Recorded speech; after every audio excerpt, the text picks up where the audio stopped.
अस्सलाम वालेकुम रहमतुल्लाहि व बरकातुहू। ये वीडियो उन लोगों के लिए है जो पाकिस्तान से मलेशिया कोई प्रोडक्ट एक्सपोर्ट करना चाह रहे हैं। ओवरऑल इंपोर्ट एक्सपोर्ट वालों के लिए ये वीडियो है। अगर आप मलेशिया में किसी जानने वाले को कोई माल भेज रहे हैं, किसी भी चीज़ का प्रोडक्ट है, मोस्टली कमोडिटीज़ हैं, फ्रूट्स एंड वेजिटेबल्स हो सकते हैं, आलू प्याज हो सकता है, आम किन्नू हो सकता है, इसके अलावा टेक्सटाइल के प्रोडक्ट्स हो सकते हैं। क्योंकि मलेशिया एक ईजिली एक्सेसिबल मार्केट है, हमारा कोई ना कोई जानने वाला वहाँ बैठा होता है, वो कहता है मेरी कंपनी भी है, उसने वहाँ शादी भी की हुई होती है।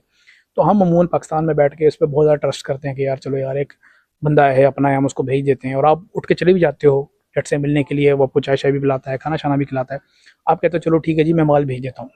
अमूमन मलेशिया के अंदर क्रेडिट टर्म्स पे काम किया जाता है। अगर तो कोई बंदा आपको एडवांस भेज रहा है तो उसको बिस्मिल्लाह आप ज़रूर काम करें, एलसी पे काम कर रहे हैं तो ज़रूर काम करें। लेकिन आप अगर क्रेडिट पे उसको माल देंगे तो मेरी ये वीडियो उन लोगों के लिए है कि प्लीज़ आप क्रेडिट पे काम ना कीजिएगा। ये मैं इसलिए बोल रहा हूँ क्योंकि मैं बहुत ज़्यादा लोगों को देख चुका हूँ जो या तो मलेशिया से उठ के यहाँ हमारे पास इंडोनेशिया आते हैं, या पाकिस्तान से आते हैं, या दुबई से आते हैं। वो अपना केस जब सामने रखते हैं तो हमें आइडिया होता है कि उन्होंने क्रेडिट पे मार्केट में किसी को माल दिया और उसके बाद वो बंदा आगे आगे और ये पीछे पीछे, कैश ही रिकवर नहीं होता। तो आप भले 2% 5% कमा रहे होगे कंटेनर पे, जब आपका 100% कैश ही रिकवर नहीं हुआ तो आप क्या कमाओगे।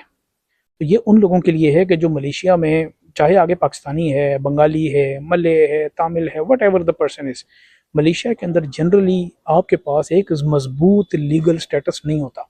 आप पाकिस्तान से उठते हो, 30 डेज़ का एक वीज़ा लगाते हो और जाकर विजिट वीज़ा पर वहाँ पहुँच जाते हो। अब आपने माल भेजा वो किसी और की कंपनी पे, आप वहाँ पहुँचे हुए विजिट वीज़ा पे, आप क्या करोगे। अथॉरिटीज़ आपको सपोर्ट नहीं करेंगी, आप विजिट वीज़ा पे हो, you are a visitor, you are there for a social और ट्रैवल पर्पस। आप वहाँ पर कोई बिजनेस ट्रांजैक्शन नहीं कर सकते। तो आप लीगली आपके पास ऑप्शन ही नहीं है कि आप जाकर उसको क्लेम कर सको।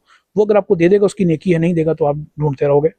और हर कुछ टाइम बाद लोग मेहनत से अपनी फसल उगाते हैं, चाहे वो मेहनत करते हैं, किसान हैं, वो अपना आम की फसल उगा रहे हैं या प्याज उगा रहे हैं, या टेक्सटाइल में बड़ी मेहनत करके कंटेनर माल तैयार करते हैं, वो वहाँ लेकर जाते हैं। फिर वो भागते रहते हैं यार उनका कैश रिकवर हो जाए। ये ज़रूरी नहीं होता कि किसी मार्केट में आसानी से आपका माल चला जाए तो आप वहाँ काम करें। ये ज़रूरी होता है कि आप लीगली सिक्योर हों। अगर if something goes wrong, you have a legal power to go and claim your own money, to have a power over your own products.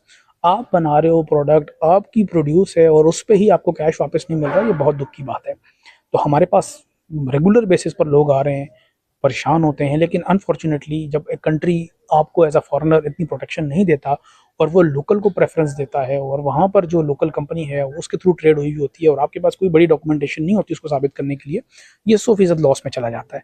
तो ये वीडियो उन लोगों के लिए मैं बना रहा हूँ क्योंकि इस हवाले से लोगों में जनरली अवेयरनेस नहीं होती। इस मकसद से बना रहा हूँ कि शायद मैं किसी एक बंदे को बचा पाऊँ, शायद किसी एक बंदे को मैं किसी तरह का स्कैम होने से या किसी तरह के ऐसे ट्रबल में पड़ने से बचा सकूँ जिससे उसका टाइम, एनर्जी, उसके मेंटल हेल्थ इफेक्ट हो रही है। तो मेरे लिए यही सबसे बड़ी जीत होगी। Thank you so much. मैं फ्री ऑफ कॉस्ट गाइडलाइन देने के लिए तैयार हूँ। अगर आपने अपनी कोई प्रोडक्ट बेचनी है मलेशिया में, इंडोनेशिया में, इस रीजन में, अगर आपने कुछ ट्रेड करनी है, मैं किसी चीज़ के इन चीज़ों के पैसे नहीं लेता। डेफिनेटली मैं फ्री ऑफ कॉस्ट गाइड करता हूँ।